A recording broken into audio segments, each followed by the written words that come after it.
Assalamualaikum warahmatullahi wabarakatuh. Nama saya Supijul Khadijah. Saya dari Fakultas Pendidikan Agama Islam, jurusan saya Agama Islam, kelas saya B1 pagi. NPM saya 19010200076. Mata kuliah saya adalah Strategi dan Metode Pembelajaran. Nama dosen saya Selamat Pohan.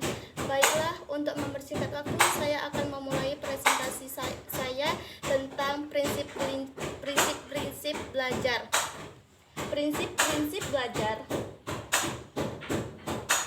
Prinsip-prinsip belajar ini dia ada 5. Yang pertama, guru dituntut mampu mengembangkan potensi-potensi peserta didik secara optimal.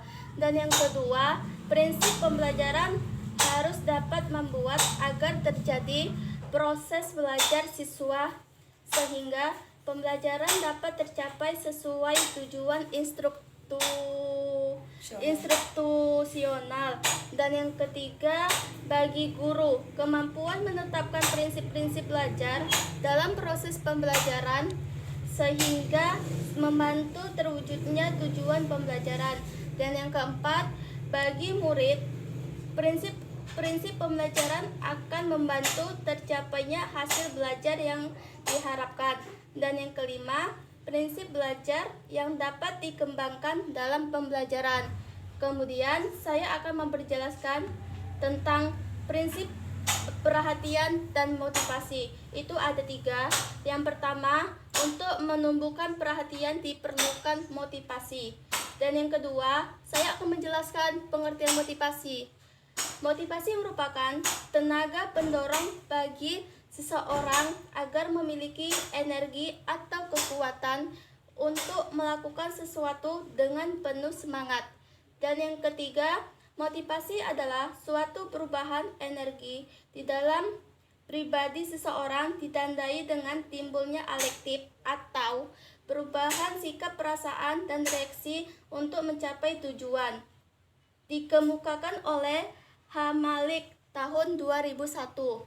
Kemudian saya akan memperjelaskan tentang motivasi. Motivasi terkait erat dengan kebutuhan. Semakin besar kebutuhan seseorang akan sesuatu ingin ia capai, maka akan semakin kuat motivasi untuk mencapainya.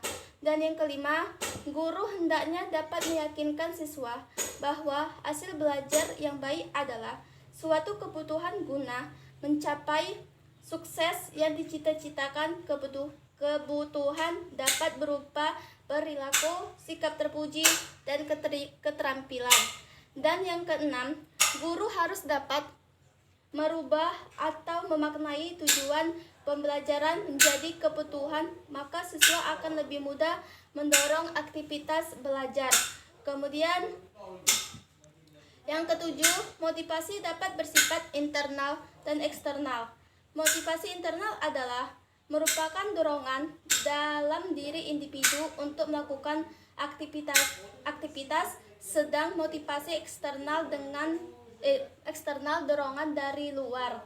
Kemudian yang terakhir, motivasi eksternal adalah melalui proses pembelajaran dapat berubah menjadi motivasi internal. Kemudian prinsip transfer dan retensi. Yang pertama, tujuan belajar dan daya ingat menguatkan retensi.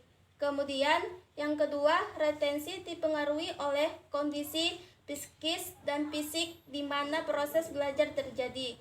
Dan yang ketiga, proses saling mempengaruhi dilihat dari sisi bahan agar yang saling sebelumnya dan selanjutnya bersambungan. Dan yang keempat, pada setiap akhir pembelajaran diusahakan dibuat pemahaman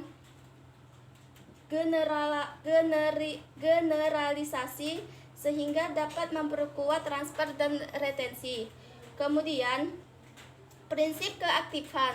Yang pertama, prinsip bahwa siswa adalah manusia yang secara kodrati sehingga makhluk yang aktif yang dapat ke arah positif atau negatif tergantung leksikon yang ada.